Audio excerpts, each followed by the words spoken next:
7-8 बजे के आसपास हमारे पास सूचना आई। पुलिस की टीम पूरी मौके पे गई। जैसे वहां मौके पे देखा, तत्काल उससे हो रहा था कि ये हत्या है और बहुत ही दर्दनाक तरीके से ये घटना को अंजाम दिया गया है। बहुत ही जो घटना थी, तत्काल उसके लिए विशेष टीम बनाई गई। एफएसएल टीम की मदद ली गई। एफएसएल की पूरी टीम वहां पे पहुंची। फिंगरप्रिंट एक्सपर्ट को वहां पे बुलवाया गया। डॉग स्क्वाड की मदद ली गई। जो उससे जान पहचान के लोग थे, उनसे भी लगातार पूछताछ की गई। घटना को देखकर हमको ऐसा लग गया था कि जो भी घटना करता है वो कोई ना कोई जानकार व्यक्ति है, जो पहले से घर को अच्छे से देखा है। जैसे अलमारी का ताला नहीं टूटा था, चाबी से खोला गया था। अलमारी के अंदर जो लॉकर था उसका भी ताला नहीं टूटा था, उसको भी चाबी से खोला गया था। सीसीटीवी को काट के ले जाया गया था ताकि कोई एविडेंस ना मिले।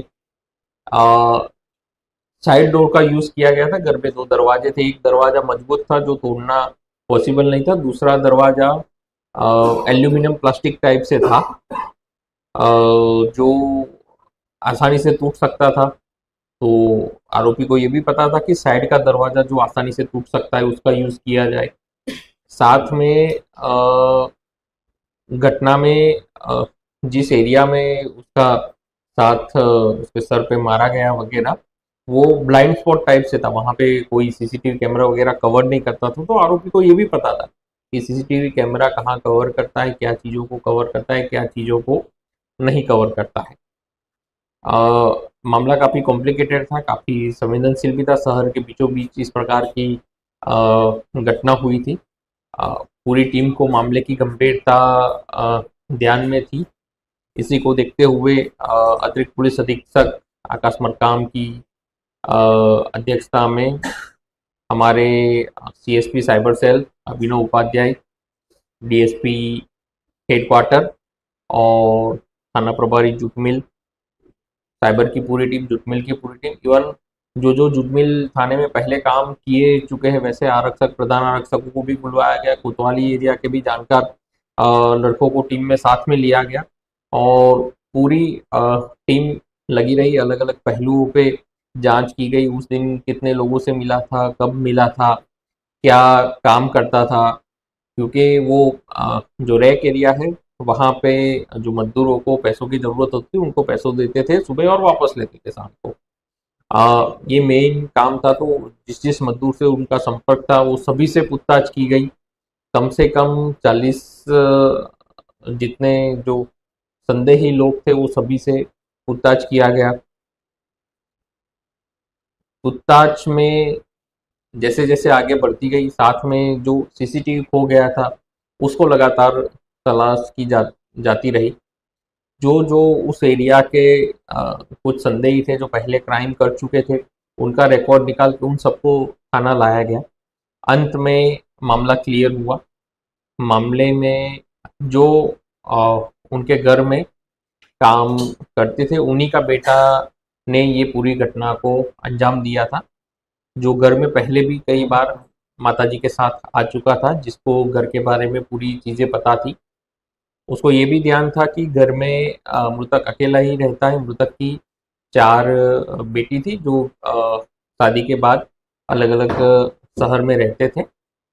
उसको ये भी पता था कि घर में सीसीटीवी कहाँ पे रखते थे, घर में पैसा कहाँ पे रहता था। सारी चीज़ें वो आरोपी को पता थी।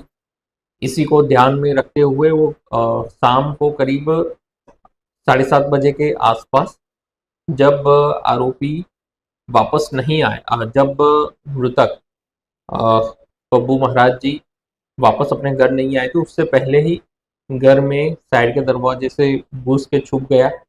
वो घर में आए, खाना वाना बनाए, उसके बाद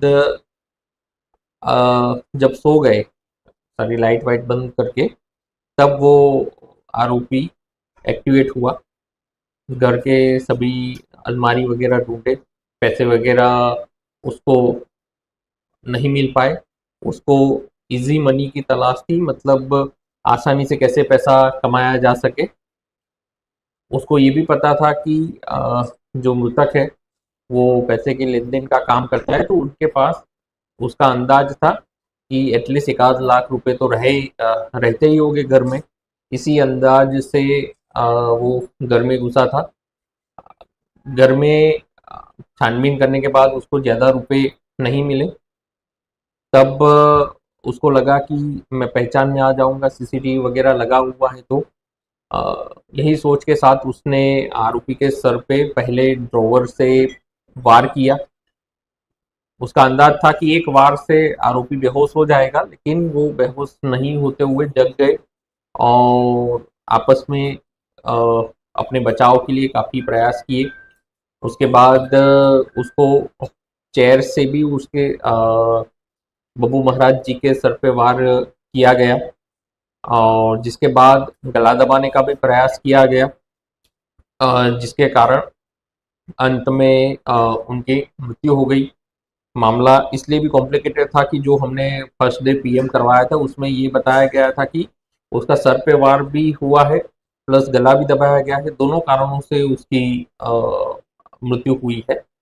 तो इस प्रकार से आरोपी ने उसके बाद जो सीसीटीवी था, उसका जो डीवीआर था उसको अपने साथ ले गया और इस प्रकार से आरोपी ने पैसों की लालच में पूरी घटना को अंजाम दिया। और पूरी टीम लगातार 3 दिन तक लगी रही ये घटना को सॉल्व करने के लिए। उसके लिए मैं थाना जुटमिल, हमारे दोनों डीएसपी साहब, एडिशनल साहब, सबको बधाई देता हूँ उनके काम के लिए।